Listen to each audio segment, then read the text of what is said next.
So can you dive a little bit deeper into like the actual origins of the sound bowl? Yeah, so traditionally there were these brass singing bowls or bronze singing bowls. A lot of people will see it if you go to like a crystal shop and they're really small, they can fit in your hand. Those are technically called Tibetan singing bowls. It's unclear because this has been around for so many years and it goes back so many years. It's unclear whether it came from Nepal or Tibet, but those bowls, nowadays we do call them Tibetan singing bowls. And how those bowls were traditionally made were with a group of people. One person would be holding one side, the other person would be holding another side, and they have these different etchings on them. Those etchings were associated with different chakras, different symbols, and they also had a specific note. So just like you have notes on a piano, notes on a guitar, each of those bowls had a specific note. Why these are called singing bowls is because people would actually sing, they would chant, as they were creating these Tibetan singing bowls. So they were coming together as a community. How they harmonized and knew this was an A note, this was a B note, is just like the pyramids, right? We have no idea They were in tune. Technology that they had, but they knew. But they were in tune. Absolutely. I feel like there's, just to tie it in, there's 95, I don't know the exact, but there's about 95% of our DNA what they call junk DNA. In other words, 95% of our DNA, we don't know what it's for. I believe right? that, yeah. So if you think about,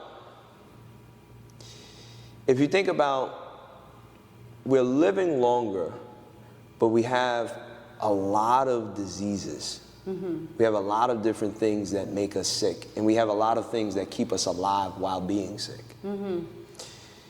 And if you think about like evolution, we had to, it was like survival of the fittest. Like literally, like in order to live long, your genes had to be great. Like, if you think about it, right? Yeah. So as humans, if you think like we had to, at some point to exist, you had to keep evolving, right? You had to be smarter. You had to be more in tune. You had to be sharper than some animals.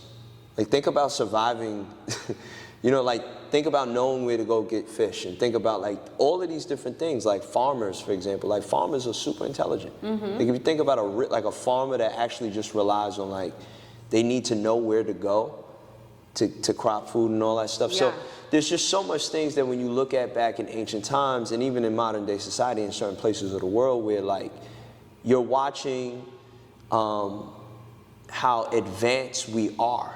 We just haven't tapped into it. Yeah. Right? Like the other day I came across it, I gotta go into it a little bit more, but it's very interesting. There's a lot of research out there that is showing that there are children with like, that have like certain disabilities, like, help me out here, what's autism? Autism, but also like, what's the other one where they have a hard time speaking? Anyways, point is that nonverbal in some instances, telepathic. Oh yeah. They're telepathic, where they've done these tests on kids and they can literally read people's minds. Yeah. It's like something out of X-Men.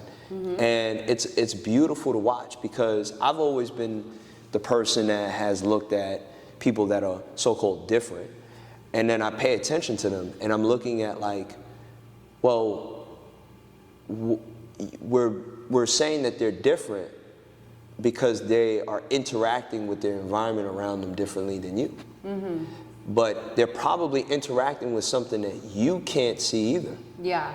And I've witnessed, like, for example, kids that have autism where like they make things like this. Yeah. You know what I mean? Like they'll make a bowl that is like perfectly symmetrical. Yeah. And it's like you wonder, like, they tapped into something deeper than me and you. Yeah. But you're, and so to me, it's like the answers are in us already. Absolutely. It's just that we haven't evolved consciously there. Like we haven't elevated to that point where, like, we could actually utilize what's available to us. Yeah, and I think that's why so many people are coming back to the basics. Right. Like we're seeing sound meditation be talked about more frequently. We're seeing it online. We're seeing it being offered more and more. Right. And I think that is because people are realizing what I'm doing isn't working. I need to try something else.